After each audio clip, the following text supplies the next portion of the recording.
Answers sometimes feel so good to receive, don't they? You have been working and searching for so long, and then, it's there. They can bring us calmness and peace, clarity and comfort, or joy and a sense of satisfaction.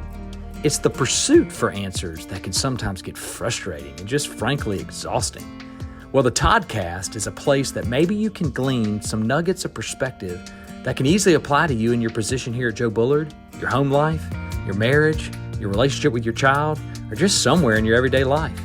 Remember, as our friend Andy Andrews says, the quality of your answers are only determined by the quality of your questions. Come alongside Todd and I as we explore topics that might not be what you're expecting. Let's get started. Welcome back to the Toddcast. Thanks for tuning in. Once again, we are so glad to be with you today and try to bring you something of value, something that you can watch quickly. Doesn't take a long time. I know attention spans are short. Mine is, at least. But something that can maybe speak to you in a different part of your life. You know, we are a company that recognizes that the Lord's at work. And He's at work every day. And He's at work every day in us. And He's at work every day at this company. And we want to recognize that. And we want to at least take a little time to explore that a little bit. And maybe encourage, challenge, push a little bit of that relationship here at work. Right. And not where we just bottle it up on Sundays, or bottle it up when we get off work, or bottle up however we compartmentalize our lives, which I'm good at as well.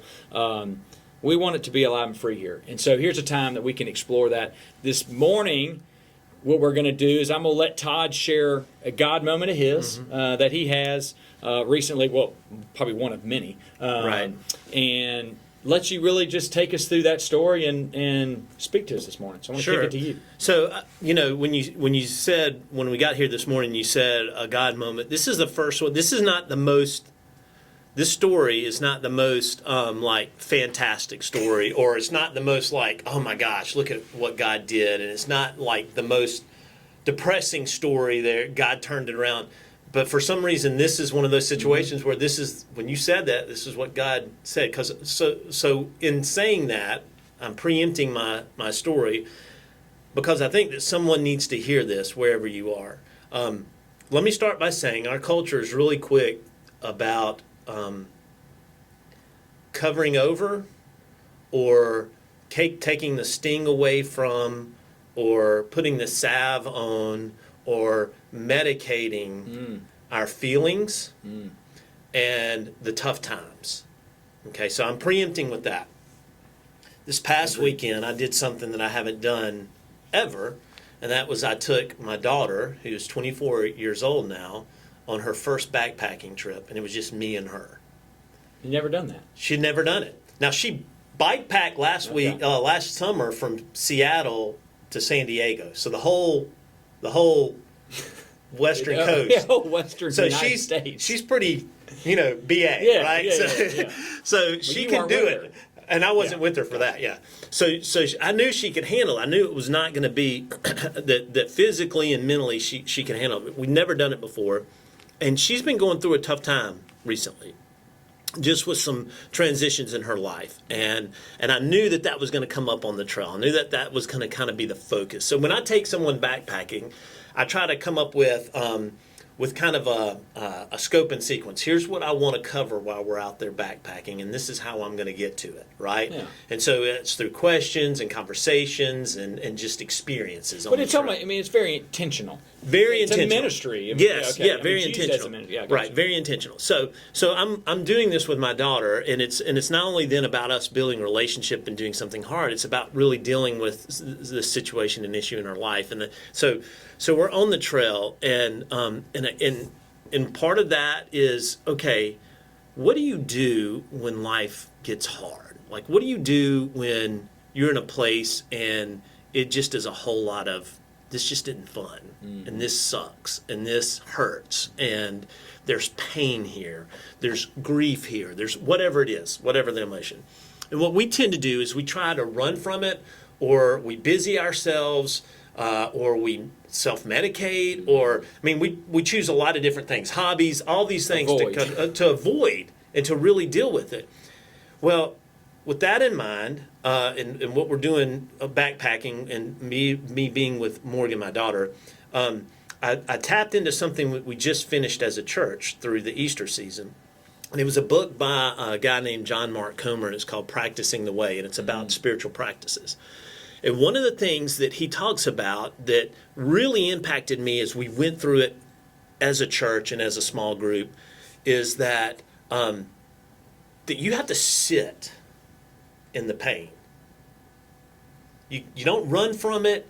You don't try to avoid it. You don't try to cover over it, because you can heap a bunch of crap on top of it and it's still there. Mm-hmm. It doesn't go away. If you don't sit in it and deal with it, it's there. And so, yeah. And so what we have to do is we have to learn to sit when we have real tough times and emotions, to sit in it, not run from it. But here's the key. You don't sit in it and wallow in it. You sit in it and you offer it to God and say, God, meet me here. Mm. And I think when we don't do that, we don't give God the opportunity to bring his healing. Mm. And we seek healing in what we can do, or what medication can do, or what any hobby or anything else or person, or we try to make ourselves feel good instead of letting God do the healing work. So we're on the trail, and on this particular day, I think there was something like 2,000 feet of elevation gain in 2 miles. That's a lot, right? I hadn't done it, but it sounds like a lot. Yeah, and it sucks because you got 20 plus pounds on your back if you're carrying water. You probably got somewhere around 22 pounds on your back, or at least ours did. And it's just hard, man. And there was a point where I'm dealing with plantar fasciitis. It's hot, we're sweating, and it's heavy. And then we come up to this next section, and it's just a whole bunch of suck. Like, we look at it, and we're like, oh, my gosh. And so in that moment, I said, all right, Morgan, this sucks. Kind of like some of the stuff we're going through, and you're going through. Mm-hmm. Instead of running from this, we're going to charge in it, and we're going to work through it. And we're going to know that it stinks, and we're going to know that it's bad, but we're going to get through this, and we're going to do it one step at a time. And so we did. And as we did that, I talked to her about this whole idea of sitting in the pain and letting it be, and just one step at a time through it. But then offering it to God. And at the end of every day, we do a high-low buffalo. So that might sound weird. We have a buffalo at Frontier. Okay, all right. Yeah, right. Buffalo. So we do, what's your high for the day, what's your low for the day, and what's your buffalo? What's your surprise? Like, oh my gosh, I didn't see that coming. There's a buffalo, right? Buffalo Frontier in Pensacola, Florida. Yeah, buffalo. Right. There's a buffalo in Pensacola? Yeah. So anyway, so it's that kind of idea. And so as we were talking about that, we both said the low was that section. But it also became one of the most powerful moments of the trek. And I think that's what, and it spoke to us spiritually, right? And I think it impacted her with what she's going through. And it would just reiterated this idea of, instead of charging through pain and grief and hurt and loss, instead of ignoring these feelings, naming it. Morgan, this sucks. Yeah, it does, Dad. Mm-hmm. Offering it to God. Lord, this sucks, and this is hard. Will you help us here? And then sitting in it. All right, God, help us through. And just being there. And I think that moment on the trail is an example of what we do in life when we get to these situations. Instead of running from emotions, I think this is a pattern. Mm-hmm. Sit in it, literally in a quiet time, quiet space, no distractions. Phone down, everything. God, this is what I'm feeling. This is where I'm hurt. This is how I've hurt someone. Whatever it is, this is what I'm struggling with. This is my current pain. Naming it. Naming the emotions that come with it. I'm sad. I'm frustrated.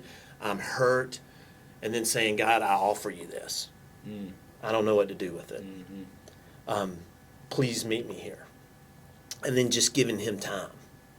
That might take 5 minutes, might take 10 minutes. You might need to be there for 30 minutes. Mm-hmm. But if we begin to do that practice, I think there's great power and healing in it. Instead of running from it, meeting it, naming it, and offering it. that was a lesson I learned That's awesome. this past Easter season. Yeah. And then it was something that we've experienced on the trail, and now it's something that Morgan hopefully can take with her as she continues to develop and grow in her faith and as a person. Yeah.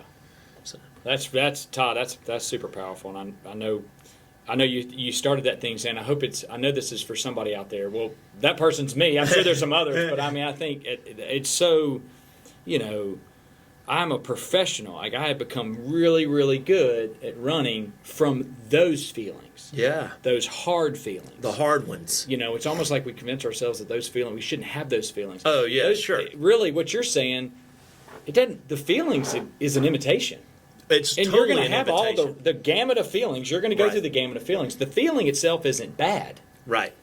Now, what you do with the feeling Exactly. is potentially is not the bad part, but the missed opportunity part. And it can be dangerous. Yeah, right? because you self-medicate. Yep. You Right. go into not who you are. So that's so true. And there's a guy I meet with that talks. All we talk about is feelings. Because it's the invitation. Yep. To meet God. Yeah, For God Him to come in, and it's so true. We just strap it on. Right. I got this. Just strap it on more. Yep. Just put more on. I'll figure it out myself. Right. That's so true. And the visual of wallowing in the hole. I just think of a big pig. Right. You got these big wallers. Oh, They yeah, just that's all they do wallow is- around and waller in the hole. And we tend to do that, or we tend to try to move through it so fast that we never deal with it. Mm-hmm. And what we find is that you really, when you don't deal with it, it's still there. Yeah. And we also create, I convince myself that life shouldn't be painful. Yeah, but it's all about pain. I mean, if you're not experiencing pain in life, you're not doing life. Yeah. It's not Right. going to come without pain. No, exactly. That's not what he says. Yeah, in fact, on the Appalachian Trail, which is what we did, a section of it, they say, no pain, no rain, no Maine, which Maine is where it ends. So you're going to have pain, you're going to have rain, and if you want to make it to Maine, you got to live through those. Yeah. So That's great stuff. Thank you for sharing that. Yeah, sure. That is, God, if you can't get some out of that, like that's Well, I hope. extremely that's extremely relevant and powerful. So thank you for what you do for us. Thanks for Appreciate letting me do it. Absolutely. All right, guys. Till next time.